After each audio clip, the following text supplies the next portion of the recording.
Vamos a comenzar. ¿Hay alguna duda? ¿Alguien tiene alguna pregunta? Hola, Rosa. Buenas noches.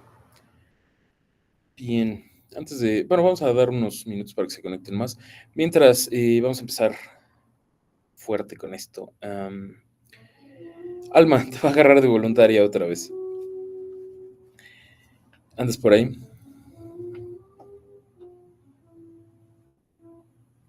Perdón, fui por leche porque estoy cenando, acabo de llegar. No, no te preocupes. Te decía que te voy a agarrar de voluntaria otra vez. Sí, está bien.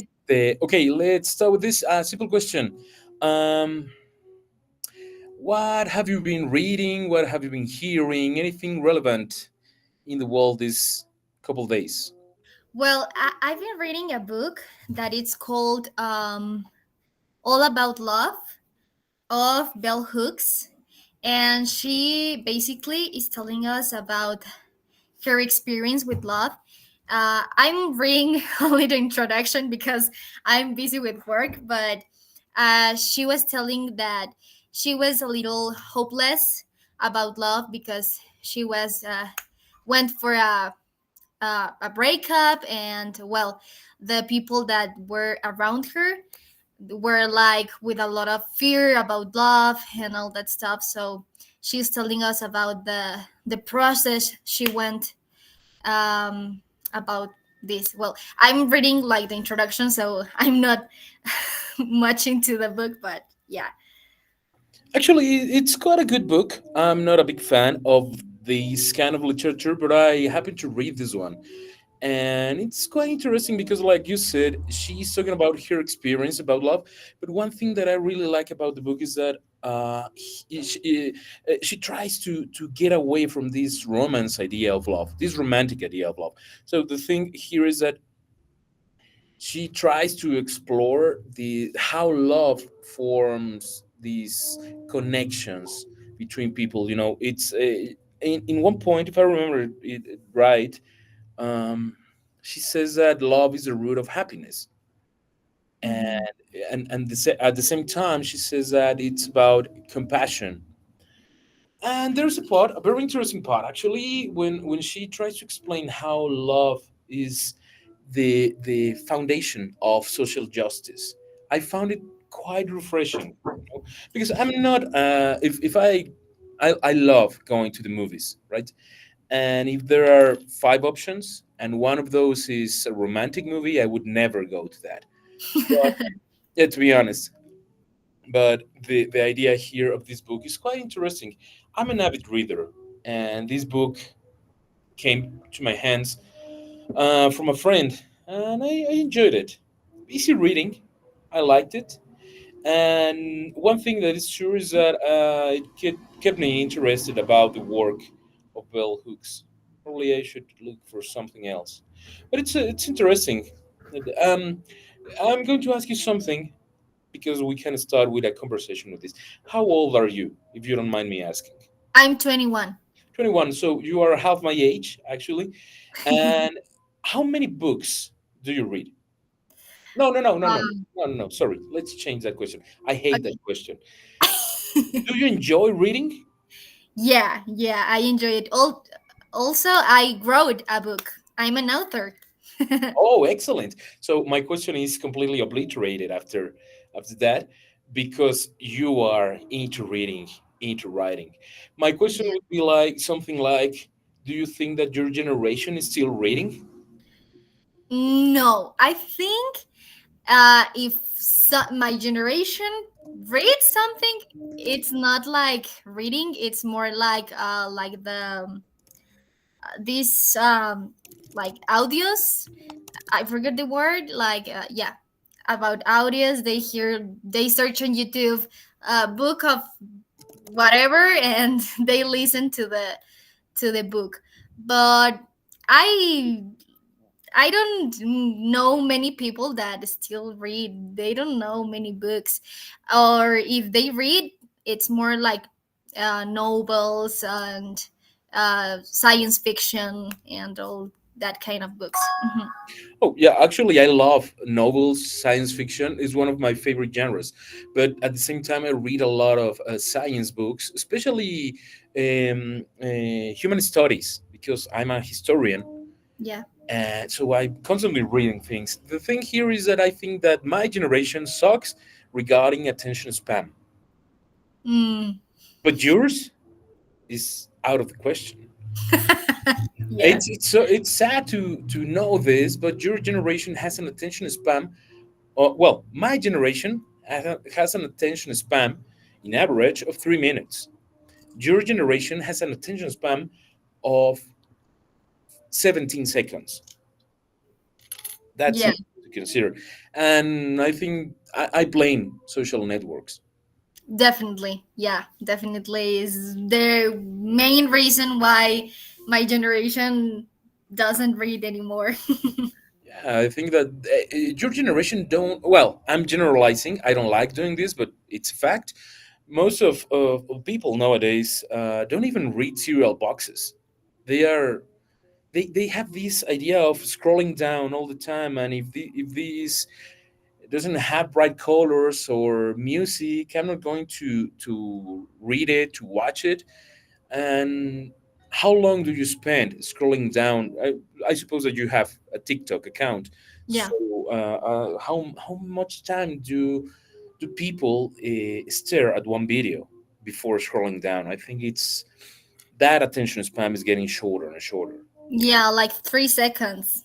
Yeah, it's unbelievable.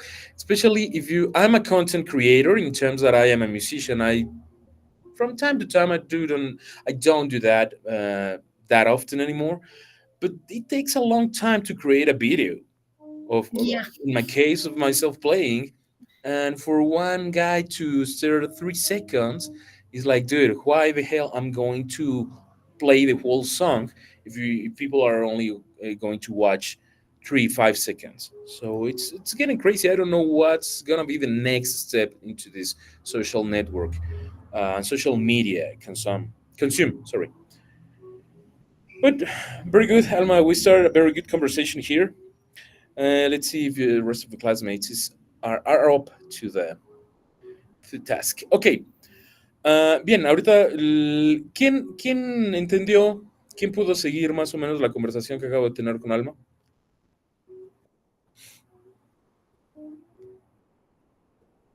Bien, excelente. Entonces, vamos a empezar con. Bueno, Catherine, recuerdo que tú levantaste la mano. Catherine, can you answer the same question that I did to Alma? I'm sorry, when I'm start the video call, I don't listen the first question you told to Okay, her. yeah, don't worry. I asked Alma about what she was doing, what has been reading, and she told me about a new book she's starting. And the same question to you: what have you been doing? Have you read any interesting news? Maybe an interesting book or something like that? A movie? I don't know. Yes, I'm reading now.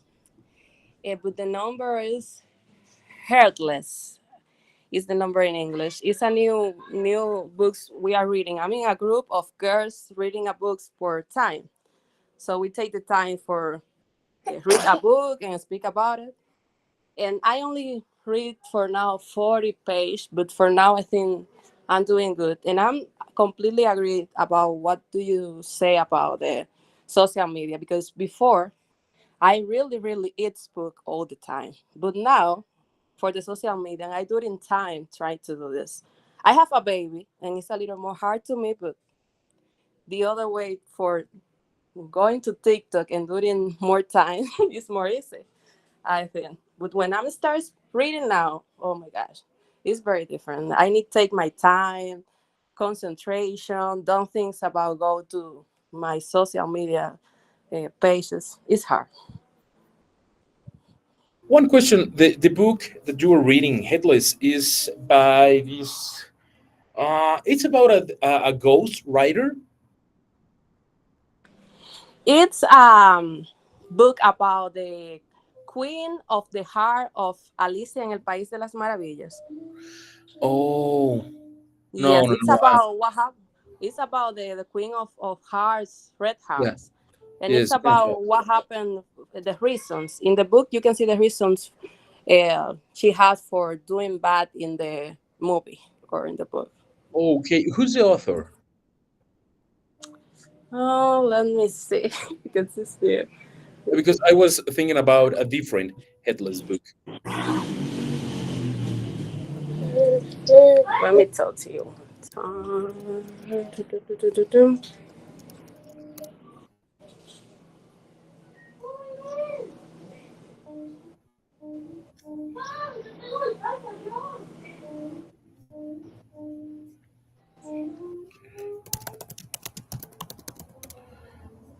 Oh, I can find the. Don't worry, I'm just asking because I'm curious. Yes, but it's very nice for now. It's a new, and it's new for me because I'm usually read more novels, love novels. This is my like period novels. Oh yeah, I really like those. I really like. As an historian, I enjoy time novels. Period. Yes, I doing this, but I doing this like read. It's like CTV for me, like watch TV. So I trying to have more good books because I understand if you only use books for like CTV, like you watch TV, you cannot do nothing with this information in the end. Yeah, definitely. I agree with that. Very good. Thank you, Catherine. Thank you very much. ¿Quién más había levantado la mano? Les pregunté. Amancio. Okay, the same question. Go ahead, please. Yeah, right now I'm reading Shogun. I just finished the Disney Plus series, and after that I run to the bookstore to buy it. So it's a very beautiful, beautiful book. I already love everything about Japan. So that's the book is keeping my nights to buy now. But I read a lot. I'm 42 years old, so I think we are same generation. I even though I agree totally with you about our generation not liking reading so much, but by now I have a daughter that's 14 years old, and the only thing she reads is manga. And but that's a win, I guess. That's a win, I guess, because she's reading something, you know. But I can see on that generation that the reading culture is getting missing. I don't know what expect for the future, but I consider myself an avid reading. I have like 500 books on my Kindle account and so many on my personal library. And about reading in English, I was trying sometimes. I have read like I don't know 50 or 100 novels English in English. I what I do is I choose a novel that already know the movie already read in Spanish, so the history is helps me to understand better what the situation is and practice or my pronunciation, my reading in English. So that's what I do. And, That's I think. quite a good strategy to practice English, actually. And I really like the book Shogun, but there's one thing. I don't know if you have finished the book already, but you told me that you finished the series, so maybe you can give me your opinion on this topic. One thing that I really hate, and again, I'm talking as an historian, is this idea. This guy James Clavel, Yeah. Clavel. I'm not sure how to pronounce it. The author has this idea of Spain being the big enemy and England being the saviors of Japan, but that was not the case. I'm I'm in love with Japan. I got the chance to travel to Japan last year, exactly 1 year from now, and I got a chance to see a lot of things. And history, especially told by England or the Netherlands, are quite facts are quite blur. You know, they're not so true with what really happened. Spain has his own scenes, I know, but it's quite interesting. And then in another topic, when you mentioned that your daughter was reading manga, one thing I'm not really into manga, I'm really into anime. But one thing I really love about it is that there's an anime for every taste. Yeah. If you want history, Agree. there's something. If you want action, if you want suspense, drama, horror, there's something that you can find. Japanese culture is rich in this topic, but it's excellent. I think that the fact that you and I are almost the same age, and I think that the fact that we are still reading, because our generation is not a generation of readers, Agree. and it's good that there is something keeping this on. One thing that I disagree with you, well, not disagree, is I don't really like Kindle, because one thing that I absolutely love when I buy a new book is smelling it. The smell of a new book is fantastic for me. Yeah, actually, I get Shogun on physic, on the physic material. The thing about Kindle is that I can travel with all my library. But I understand what you're saying. I already had my own library of physical books, and I like it. I love it. I know that feeling that when you open a new book and you smell that particular smell is a very pleasure moment because you know you are going to embark in a new adventure, but that smell, that feeling of the pages on in the top of your fingers give you something to the experience that many persons doesn't understand what the pleasure of getting a new book in your hands. Yes, and that brings me to this. I'm going to open this question for everyone. Alma, for example, you were talking about the same topic, but what do you think about this idea of getting a new book and smelling it? That sensation. It happens with to me at the same time when I buy a CD. It's almost it's very rare for me nowadays to buy a CD because of Spotify and because of music that I like. But what do you think about this physical sensation about getting a new book? Do you like it? Do you think this is relevant? Do you think that this is going to be forgotten in terms to be replaced by things like Kindle or online reading? That it's good. But what do you think, Alma? Well, I think the sense of physical things, it's very important because we are humans and we want to feel things. And also it's easier to read when you have the physic book. Well, I think it's better for me, I prefer. But yeah, it's having the online books on your Google Drive or your Kindle. Well, it's easier because, like Amancio said, you can travel with all your books and it's easier.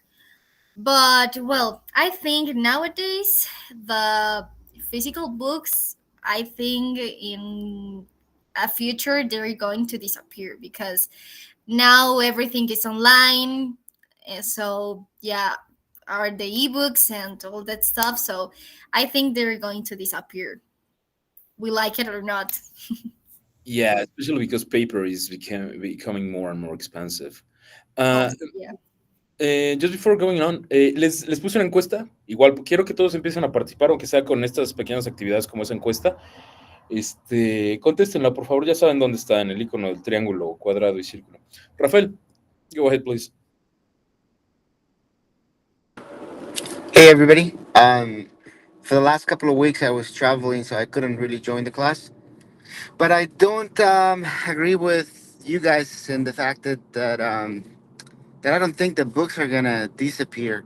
My kid is 9 years old, and the school she goes to, they do encourage new generations to read. And as an assignment, from time to time, she'll have to read a book, and they do get the physical books. So I don't necessarily think that they're gonna banish paper books. I think it might actually, at least here in the U.S., they're still using books, and people like to read books. There's all kinds of places where you can go grab a coffee, and they have a library where you can grab a book and read it. So it might be depending on the country, but at least here in the U.S., I don't see that happening anytime soon. And like I said, even with new generations, my daughter, she's only 9 years old, and she loves reading. I myself, on the other hand, I hate it. I don't read. I only do if I have to, but if I don't, I just won't touch a book. One question, Rafael. How old are you? If you don't mind me asking. I'm older than you. I think you forgot about me. I'm 43. No, no, no, no. I don't. I didn't forget about you. I forget your age. That's something that happens to me all the time. No, I'm asking because there's a reference that I love. I absolutely love this reference. I don't know if you watch. Well, this is a question for everyone. If you have watched this movie, Back to the Future, Part Two. Several times, all three. Do you remember when Marty is going to this antique store, and he comes by, and the clerk says, "This is an almanac. This is before a paper disappeared, and all that stuff." What do you think? I thought it was funny, and I really thought it was going to happen because they were talking about like 2020 something or 2050, which is not that far from 2015. now. And like I said, at least here in the U.S., they still encourage people, young kids, to read. I mean, my daughter last year I had to read Mago de Oz, and I had to read like three other books with her because she has to like read it to me so she can understand what she's reading, because then she had to do an essay on it. And they're still teaching people or kids how to pick a book, read it, and keep them entertained, because technology is good and everything. I love technology on the other hand, but I think, at least on in my case, I think the books are going to be here for way longer than we think. And I don't see them like really going away anytime soon, at least not in my time, because I'm older than you guys. The, yeah, yeah. I think that you made a very good point. Not in our time. That's definitely. If they disappear, they're going to do it a little bit longer than our lifespan. But one thing that I was thinking when I made this question is that for example, I have a number of books in my personal library, but I also have those books in a digital version on my iPad. So anytime I have to travel or I have to wait, I have the chance of reading anything I like. That's very good, but it's expensive because reading is an expensive activity. Like listening to music right now with the Spotify and all the platforms is way more cheap. But back in the day, when you got an album, it's quite pricey. Right now, if you want to buy a CD, it's expensive. If you want to buy a vinyl, it's way more expensive. So this has become a collector's activity. Now, I'm going to change a little bit the question with this. Well, the topic. Uh, from not quite my generation, but that's something that I experienced by first hand. Authors like J.K. Rowling with Harry Potter and Suzanne Collins with The Hunger Games, and I don't remember the name of the author of Twilight. Anyone can help me with this? Stephanie something. Yeah, yeah, I don't quite remember her name, but they put kids to reading again. Agree or disagree? And if you agree or disagree, I want to hear you why. May I, if I can participate, I believe that those kind of literature, yeah, effectively are putting young kids. Well, those are not today books, that like Harry Potter came out like 20 years ago. So, um, but I think it's good because that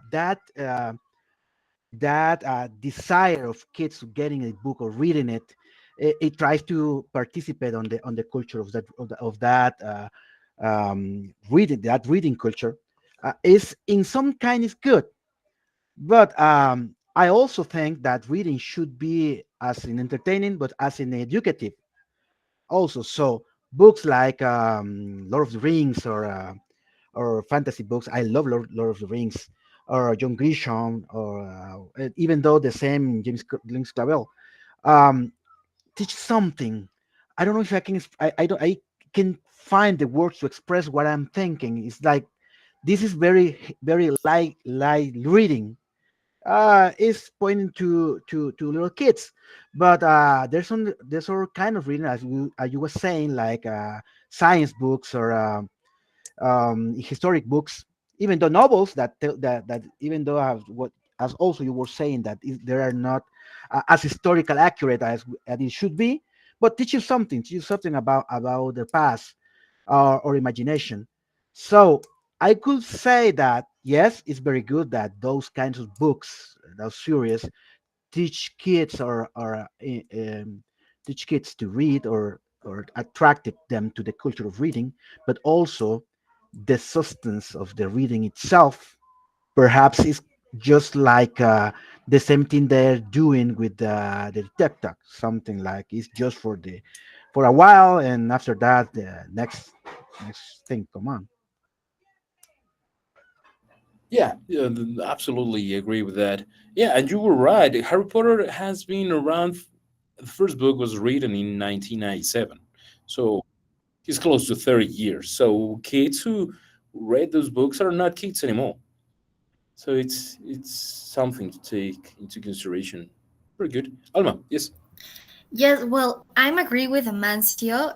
He said something very important, and I think yeah, we're in a society that they're looking just for some dopamine. So these sagas are just like that dopamine, and they love the story and they love the drama about all that stories, and that's why they read that, because we live in a immediate society. So yeah, I'm agree with that, that the generations of right now don't look for read something that can teach them something. They are just looking for entertainment and not for uh yeah, knowing something or of our past or how to grow. They are like that kind of books are boring to them, so they read just dopamine and drama and Wattpad and all this stuff, because that's what all they see on TikTok, on YouTube, on TV. That's all the thing that they hear, they see. So obviously they're going to read just like that kind of stories. So yeah, I'm agree with him. Yeah, I think that, like you said about the dopamine, is quite interesting because, well, being honest, one of the first books I've read was La Divina Comedia, and it was quite something because I was around 10 when I first read that, and I was amazed. I remember the part of hell and purgatory. I was like, oh man, this is so cool. But when Dante got to heaven, it's like, oh, this is so boring. I think that he lost me there. And again, this dopamine, when I first read the Lord of the Rings, I was like, what the hell is this? It's amazing. I was uh, I was flipping around because I have never read something like that, something that interesting, something that magical. But at the same time, I read a lot of real books, not fantasy. So I think I try to balance because of my work. First time, I try to read something that's real. I love history, so it's for me it's pretty easy to get lost into what I'm reading. But mm, regarding this idea of the dopamine that kids are trying to get out of social media, what do you think could be a good aim, something to aim to getting them back to reading, or at least making them more interested in different stories, not that drama thing that you mentioned? Wow, that's a hard question. Well, I think this comes since they're little younger, because well, I know the kids from I don't know 2014 that they born on that year, and well, all the the content that they see, it's TikTok and gossip and all the stuff. So I think this comes as they are younger because, well, when I was little, I enjoy reading. My mom said to me that I would love to see books and read and all the stuff now. But yeah, I think this come like you as a little person, as an infant, and the things you hear, the things you see, because you're going to become addict to that. You're going to have an addiction. So we have to be careful with that, because if you all the time see TikTok and YouTube and gossip and drama and all this stuff, well, you're going to search that for sure. So we have to be more um, cautious of what we see and what we hear, so we can be more interested about all another kind of themes, yeah, books. Yeah, one thing that I can remember when I was a kid is that my parents never forced me to read. There were a lot of books around the house, so I could pick anything. It was not that good because when I was like 7 years old, I was reading a book about World War II with a very graphic pictures. So, but it created an interest in my mind about history, about war. Actually, that's one of my main interests as a historian. But the thing is that you mentioned something interesting. We have to be careful with what we hear, what we expose us to. Mm, I got a feeling.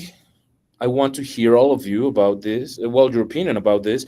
I got the feeling that when nowadays when we consume social media, this algorithm created for each one of us is getting more narrow each time. So they're showing us only a few part of the contents of the social media. So they're pinpointing us to very specific content. What do you think? Is this happening? Is me being paranoid? What do you think? Well, it's definitely happening because all the owners of social media, they want you to be there, so they are more specific. And I remember that when I was working, my boss said, oh my god, TikTok and Instagram can hear me. I was talking about X, and then many uh, I ads of X were appearing on my feed and all this stuff. So yeah, definitely, I think they reach about our interests, and they kept our attention. So yeah, it's definitely happening. Yeah, I think I'm being spied too. Every time I talk to a friend or anyone about a specific topic or product, I got ads on social media about it. And that's worrying because I know that we are selling our information on daily basis using social media, but I think this is too much. And again, they're pinpointing us to what to buy, what to do, what to read, what to watch. I think that's something that George Orwell tried to prevent us in his book 1984. You have not read that book? I strongly recommend you to, especially if you are in social sciences, social studies. Very good. Any more opinions on this topic? Actually, I believe that you two were talking that yeah, it's some kind of generational gap there.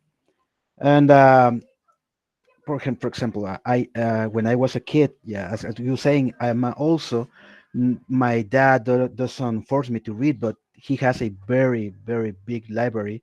But the thing is that that's where very dense readings because my dad is way into communism, and he has oh many Lenin complete work and all that kind of marks, and that's what the thing I was reading. Even though my first history, my first like kids, it was a Russian person that write a book for kids, but indoctrinating to communism, So that heavy reading make me when I read another thing that more age appropriate, I see what it is. This is for little kids, and I was a little kid, and that kind of formation was the base of what I'm today.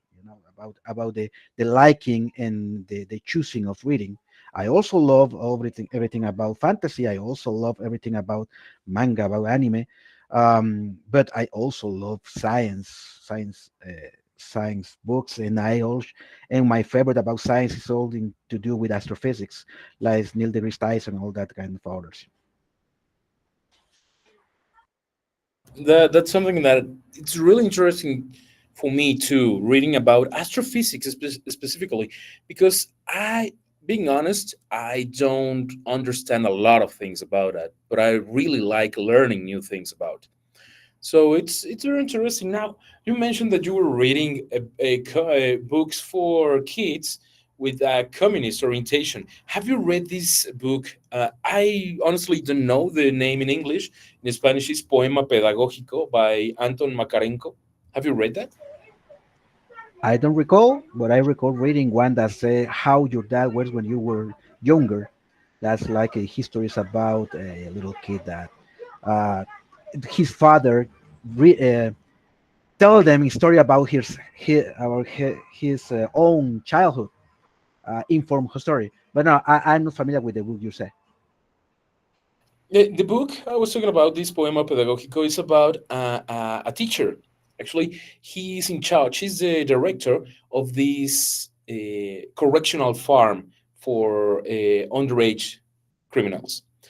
And the thing is that he is describing each one of the kids with a very specific traits, right? They have their own personality, and they have specific problems and various reasons why they are in this correctional farm. So the thing is that when you finish reading this book, it's like, oh, really? I really love the communist way of education because they are really caring about the personal differences of every kid, and they're really trying to help him. But the truth is quite different. Sure, totally agree. Totally agree. The doctrine is very good, very well thought, but the implementation and the execution is the worst thing in the world. Yeah, this in the end, this is propaganda, and I think this is the idea, to be subtle about these extreme ideas to convince you. And at the end of this subtle propaganda exposure, you are like, oh yeah, I really like this. But you have to be very careful because these were the same ideals that led Germany to believe a lot of things. I'm not going to say that it was only because of Hitler. There were a lot of things around it, a lot of history going around that was in the form of propaganda, saying we are the chosen people. Okay, and who were the chosen people in history before? The Jews. And this is all a matter of propaganda, and it's dangerous. And it was literature in the end. But well, that's another topic for another. Yeah, we can talk about it all night, but I don't think the time is going to help us about it. But Yeah, I no, I totally agree. Even though I was born in a communist regime country, and I was indoctrinated as you can even when I was a little kid. But you have to have very critic mind about it and know what you are thinking or what you believe in. and that gets me to another important point. I'm going to switch the topic a little bit. Do you think that the school system, that parents in general, that society is fomenting critical thinking in kids? Well, I'm from Guatemala, and I don't think so. I have a 14 and a 8 years old son, 14 years old daughter, as I was saying before, and seeing what they talk, what I teaching, what they learning, I think we in my country right now we are having not that kind of um, mind to separate or to they are not teaching how to think. They are teaching to think this, but not how to choose, how to think, how to balance your income of information, how to I can find the word to express myself about it, but I think they are teaching only one what is 1 plus 2, but not why is 1 plus 2. Definitely, they're teaching results, but not the reasons. That's interesting. Okay, same question for the rest of you. Miguel, Alma, Mario, all of you, Rafael, you have been talking. What do you think? Is society fomenting this? Alma, go ahead, please. Yes. Why? Wait. Well, I'm agree with that what you said. I was teaching in a school at Cuernavaca, Morelos, on um, little town, but the kids don't think anymore. They don't have creativity. They can't think. They don't know anything. I was very surprised. Well, I know my generation it's not the best, but well, the generations from now are worse. They don't have creativity anymore. It's I was amazed about all the things they all that the things they know. It's about gossip. It's about video games of Free Fire and all the stuff. Um, they don't think more like a child, and they don't know how to make right decisions. They don't know what is right and what is wrong. I was with children that make laugh for teachers and said bad words to the teachers. Like, I'm talking about a 7 years old kid. No, it was very surprising. Kids that give us I forgot the word, like nalgadas. I don't know, Spanking. Spanking. spanking to the teachers that, oh my god, and they were like 5 6 years old and they were doing that. They don't know what is wrong and what is right.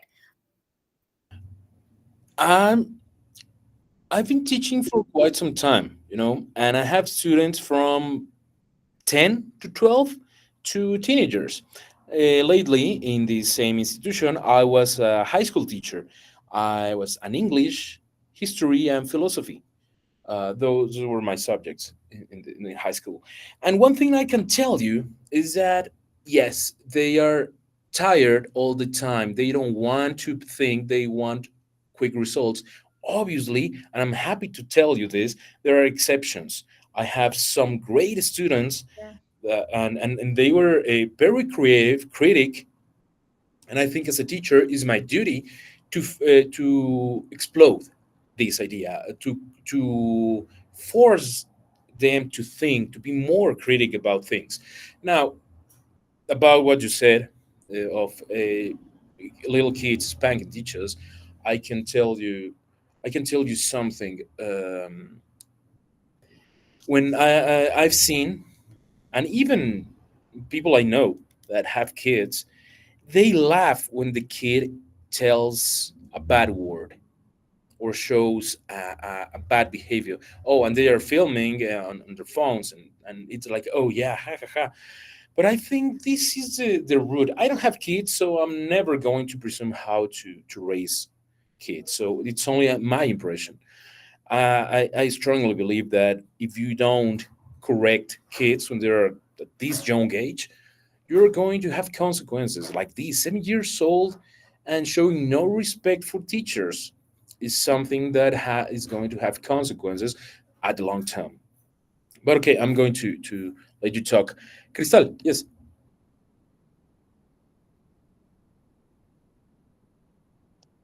Um, Hi, I'm new to this course. I just wanted to say my opinion that it is true. Some parents don't like to discipline their children, hence, they tend to just give them the phone and you know what? Just search for the answer. And in some cases, with reading, when I was in school, yes, I'd love to read, but in when I was in elementary, they tended to have clubs.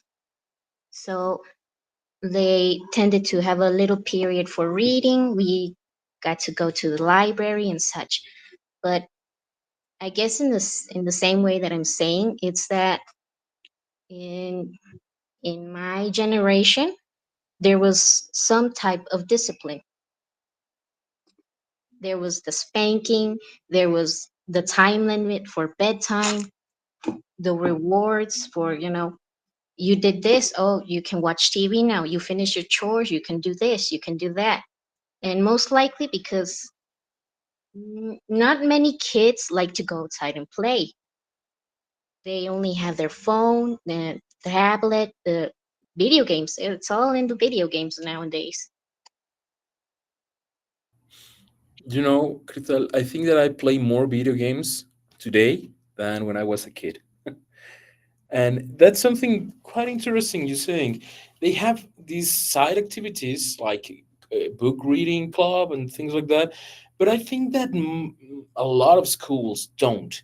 They try to, but they are failing because I don't know. Again, I'm not a parent, so I'm not going to presume that I know a lot about it. But I think that the main thing is that parents are not putting limits on their kids. One thing that pops into my attention every time I have high school students is that they try to be smarter than me in terms of trying to cheat. For example, a lot of students try to give me papers that are written in ChatGPT, and they think that I'm not going to realize that. So I fear the day that when I, as a teacher, cannot realize that this is artificial intelligence, right? I fear that day because I think that at that point I'm not going to be useful as a teacher. I don't know. It's only uh, an idea. Mm, In my thinking, I guess it's better to have a teacher than an artificial teacher, because in a sense, in a teacher, sometimes we see the passion as a student, the passion that it gives, if it intrigues, if anything. I had that teacher before in high school, and I can tell you, I'm not good at math, but he explained it to me to some point that I could understand, and it wasn't boring. Exactly. It wasn't until I went to college that I finally understand a lot of things about math. I had a great teacher. She was amazing. She shared her passion about math, and at that time I understand a lot of things. I think that's something that artificial intelligence until now cannot do. And I don't know in the future. I cannot predict it, but we'll see. Very good. Thank you, Cristal. Um, Catherine, yes. Yes, about this, I'm from Dominican Republic, and here the problem is children have childrens, and you see like a very big line of girls with 13, 12 years old with boys with kids and don't have education and obviously don't have nothing to give to the children. So here this happened too much. It's very normal see the very young girl with other girls and you see looks like sisters and in our uh, mother and daughter. So when you see this, it's a very big problem here with this situation.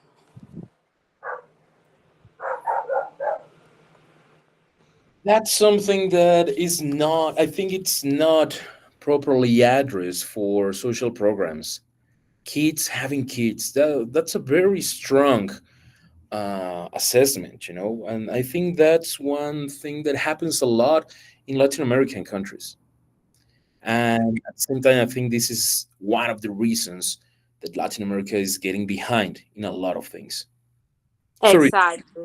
And in the same time, you see that people have here a very happy culture and everything is very relaxed. So they don't take time for put attention to the really important things with the kids. When you see the kids here, the most important is if the kids knows the new songs of reggaeton and knows dance. I remember when I was a kid, I read books, but I don't know dance, and the people don't tell me, oh, very good, you are kids and you read. No, they tell me, oh no, you are behind because you don't don't want to dance. And you see, this is what the people put here in the minds of, and it's not obviously no general, but when you see something different, is the exception here. Yeah, and that thing that you said about reggaeton, I hardly can imagine going back to the 1950s when people said Elvis Presley is creating this lust, this sexual desire on young people with his music. And I was like, dude, you have no idea what's going to come a few years later. But yeah, those things are more important for kids these days, and I don't know. Thank you, Catherine. Rafael, yes.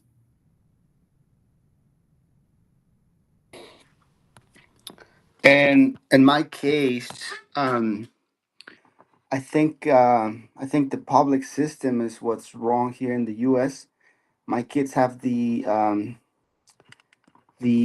opportunity to go to private school, and education in private school is completely different. So I can't relate the issues that other people have just because my kids have been going to private school since kindergarten.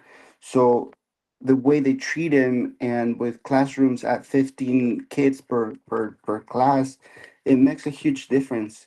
My little one, I have a 13 and a 9-year old. My little one likes school a lot more.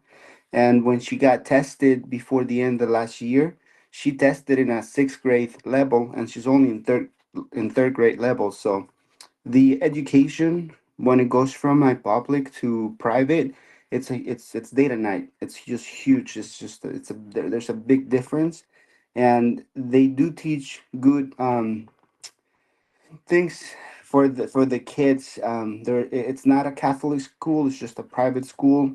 I'm not a religious person, so there are some Catholic schools that do teach more towards the religion and stuff. But the school that the girls go to is just a really good school, and it does reflect on them. They're good kids.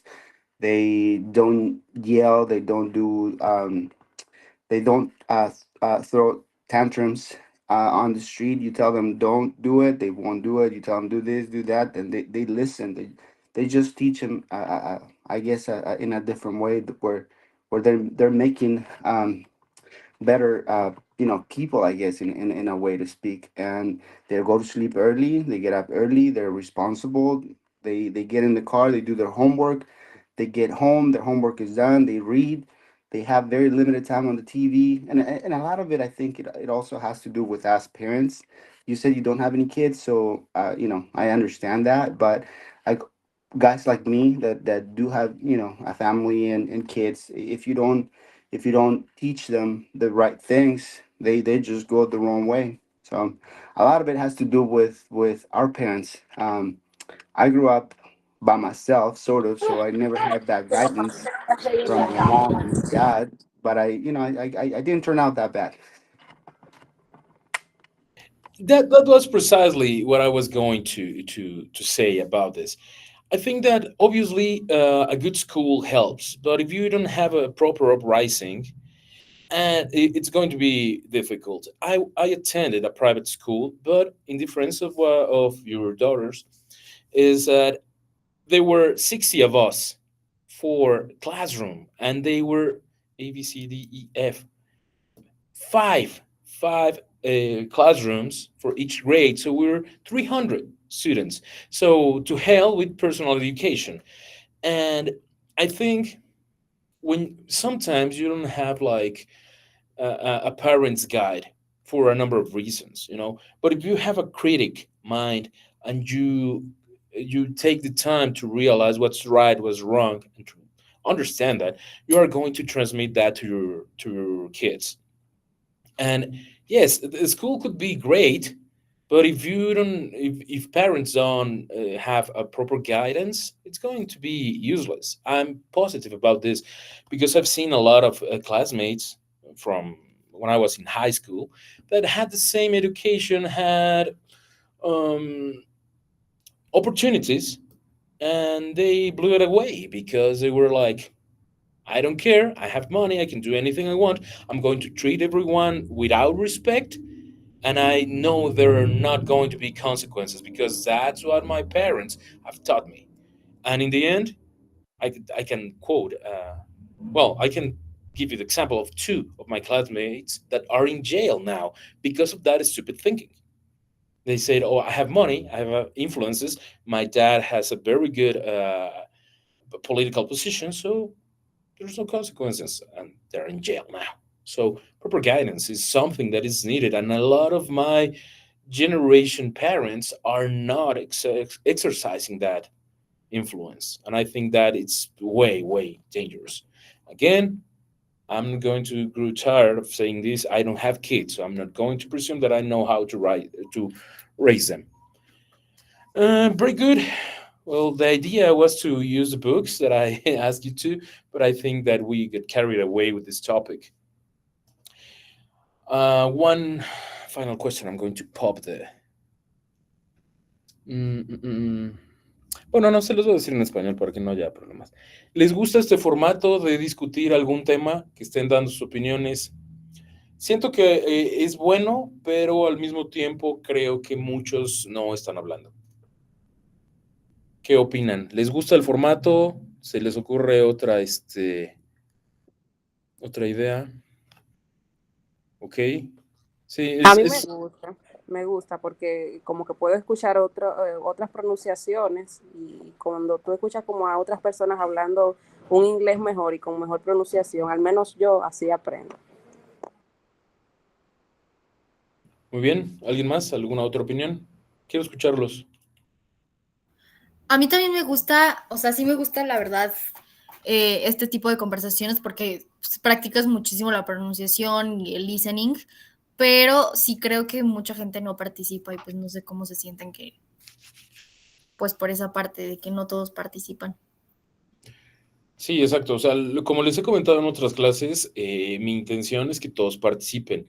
No importa si es una participación pequeña o si es algo mucho más elaborado, pero quiero empezar a escucharlos. Em, una cosa, una cosa que es cierto es que mientras menos lo hablen, más trabajo les va a costar. Creo que en ningún momento alguien les ha dicho, no, es que si no hablas bien, no opines, para nada. Eso jamás va a aplicar en esta clase. Pero sí quiero que se empiecen a animar. Hay varios compañeros que veo que están hablando mucho y eso me encanta. Ahora quiero que los demás sigan esa idea. Si hay algo que no entiendan, se los he comentado en el pasado, interrúmpanme. Digo, no tengo problemas en repetir, no tengo problemas en traducir, no tengo problemas en explicarles algo las veces que sea necesario, pero háganlo, no se queden nada más callados, porque de repente, no me comentan nada, pero en la encuesta ponen un 3. Entonces, quiero incluir a todos, pero yo no puedo ir a su casa y decirles, a ver, habla. No, o sea, si algo no entienden, pregúntenme. Si algo no saben cómo se dice, pregunten. Y aparte también, algo que he visto y que a mí me gusta fomentar, y me encanta que sean así, es que sus mismos compañeros los ayudan. Entonces nadie los va a juzgar, pero empiecen a hacerlo, perdón, porque no va a pasar por arte de magia que empiecen a hablar inglés. Trabajen con Duolingo si están empezando. Les he dado sugerencias como escuchen música en inglés. La música tengo mis reservas, pero también ayuda. Lo que a mí me sirvió muchísimo es leer en inglés, ver películas en inglés con subtítulos en inglés. Ahorita ya con las plataformas eso es muy fácil. Antes tenías que conseguirlas y era muy complicado, pero ahora tienen muchas opciones. Rafael, ¿ibas a decir algo más o se quedó levantada tu mano? Se quedó levantada la mano, pero igual a mí también me parece perfecto.